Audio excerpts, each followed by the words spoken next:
Hello बच्चों, good morning to all of you. बच्चों, इस वीडियो में हम लोग लर्न करेंगे बेसिक एसआई क्वांटिटीज। तो चलिए स्टार्ट करते हैं इस वीडियो को। बहुत ही इम्पोर्टेंट टॉपिक है बच्चों। एक एक कॉन्सेप्ट यहाँ पर हम लोग जो भी सीख रहे हैं वो बहुत इंपॉर्टेंट है। एसआई क्वांटिटीज जो यहाँ पर लिस्ट है बच्चों, टोटल 7 एसआई क्वांटिटीज है। लेंथ लेंथ का एसआई यूनिट होता है मीटर और इसको स्मॉल एम से डिनोट करते हैं। मास मास का बेसिक यूनिट होता है किलोग्राम, इसको केजी से डिनोट करते हैं। टाइम टाइम का एसआई यूनिट होता है बच्चों सेकंड और इसको एस से डिनोट करते हैं, स्मॉल लेटर एस। टेम्परेचर का यूनिट होता है केल्विन, इसको के से डिनोट करते हैं। इलेक्ट्रिक करंट का एम्पियर होता है, इसको कैपिटल ए से डिनोट करते हैं। और ल्यूमिनस इंटेंसिटी कैंडिला, इसको सी ए एन से डिनोट करते हैं। और क्वांटिटी ऑफ मैटर मोल, जिसको हम लोग एम ओ एल से डिनोट करते हैं। इसको यहाँ पे करेक्ट कर लीजिएगा बच्चों, this is M O L mole. और कैंडिला का यहाँ पर मैंने गलत लिखा है, इसको करेक्ट कर लीजिएगा, this is C D. Cadila का सी डी से इसको डिनोट करते हैं। सो ये total 7 SI basic fundamental quantities है और इनके एसआई यूनिट्स यहाँ पर हमने मेंशन किया और इसका सिंबल यहाँ पर हम लोगों ने सीखा। अच्छा, अदर देन फंडामेंटल जो है सप्लीमेंट्री एसआई यूनिट्स के बारे में बात करें, दो सप्लीमेंट्री क्वांटिटीज है। एक को बोलते हैं प्लेन एंगल, दूसरे को बोलते हैं सॉलिड एंगल। प्लेन एंगल का यूनिट होता है रेडियन और सॉलिड एंगल का यूनिट होता है बच्चों स्टेरेडियन। रेडियन को आर ए डी से और स्टेरेडियन को एस आर से डिनोट करते हैं। अच्छा, advantage of SI over other system of unit क्या है? जैसे कि हमने बहुत सारे सिस्टम ऑफ यूनिट के बारे में पढ़ा, एमकेएस सिस्टम पढ़ा, एफपीएस सिस्टम पढ़ा और सीजीएस सिस्टम पढ़ा।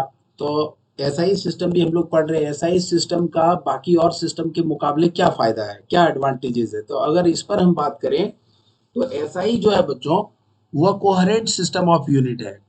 और एसआई जो है वो रैशनल सिस्टम ऑफ यूनिट है। SI is matrix system of unit and SI is an absolute system of unit.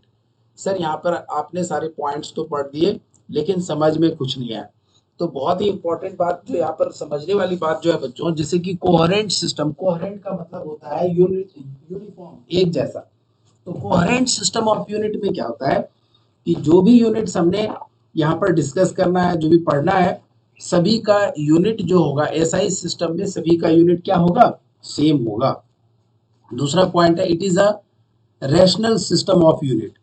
तो रैशनल सिस्टम ऑफ यूनिट क्या होता है? तो जैसे कि हम लोग कोई भी अलग अलग सिस्टम्स की जब बात करते हैं बच्चों, तो रैशनल सिस्टम में यहाँ पर एक ही, it uses only one unit for a given physical quantity. Rational system of unit का मतलब होता है कि एक फिजिकल क्वांटिटी का एक ही यूनिट होगा, एक से अधिक यूनिट नहीं होगा। यह हुआ meaning of rational system. For example, अगर हम अलग अलग फॉर्म ऑफ एनर्जी की बात करें, जैसे पोटेंशियल एनर्जी हो गई, काइनेटिक एनर्जी हो गई, बट एनर्जी की जो यूनिट होगी बच्चों, वह क्या होगी? जूल ही होगी। एनर्जी की यूनिट, चाहे वो किसी भी टाइप की एनर्जी हो, सभी का यूनिट क्या होगा? जूल होगा। इसको कैपिटल जे से डिनोट करेंगे। रैशनल सिस्टम ऑफ यूनिट का मतलब आपको क्लियर हो गया। और अब यहाँ पर तीसरा पॉइंट है मैट्रिक्स सिस्टम। तो मैट्रिक्स सिस्टम क्या है? मैट्रिक्स सिस्टम का मतलब हुआ multiple and submultiple of SI unit can be expressed as power of 10। जैसे कि आप कोई भी यूनिट है, जैसे उसको 10 के पावर्स में एक्सप्रेस कर सकते हैं, 10 टू द पावर 3, 4, 5, ये 10 के पावर्स में आप इसे एक्सप्रेस कर सकते हैं। और SI is an absolute system of unit. इसका क्या मतलब हुआ? इसका मतलब हुआ बच्चों, it does not use gravitational unit और use of G is not required. Absolute कहने का मतलब है कि यह खुद पर डिपेंडेंट है, अपना सिस्टम है, किसी दूसरे के भरोसे पर यह नहीं है। जो भी फिजिकल क्वांटिटी है, उसकी जो भी यूनिट है, वह इस सिस्टम में डिफाइंड है, एब्सोल्यूट है। It does not need any other help. Guideline for writing SI unit in symbol. अच्छा, जब हम एसआई यूनिट लिखते हैं बच्चों, तो हम क्या गाइडलाइन फॉलो करेंगे और सिंबॉलिकली लिखने के लिए? तो rules for writing SI units in symbolic form. सबसे पहला rule, small letters are used for symbols of unit. जब भी हम लोग यहाँ पर सिंबल यूज करेंगे बच्चों, तो small letters are used for symbols. जैसे कि लेंथ का यूनिट होता है बच्चों मीटर, METRE मीटर। तो जब सिंबॉलिकली इसे लिखेंगे तो स्मॉल लेटर एम का यूज करेंगे। Symbols are not followed by full stop. जैसे लेंथ का यूनिट मीटर है और मीटर को सिंबॉलिकली एम से डिनोट करते हैं, तो इसके बाद कोई फुल स्टॉप वगैरह नहीं आएगा। The initial letter of a symbol is capital only when the unit is named after a scientist. अगर हम किसी भी यूनिट को किसी साइंटिस्ट के नाम से अगर रख रहे हैं बच्चों, तो जो इनिशियल लेटर होगा सिंबल का वह कैपिटल तभी होगा when the unit is named after a scientist.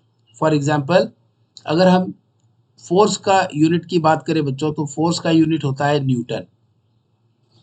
और जब हम पूरा लिखते हैं बच्चों, तो पूरा लिखेंगे तो NEWTON लिखेंगे, और अगर सिंबॉलिकली लिख रहे हैं तो कैपिटल N से डिनोट करेंगे।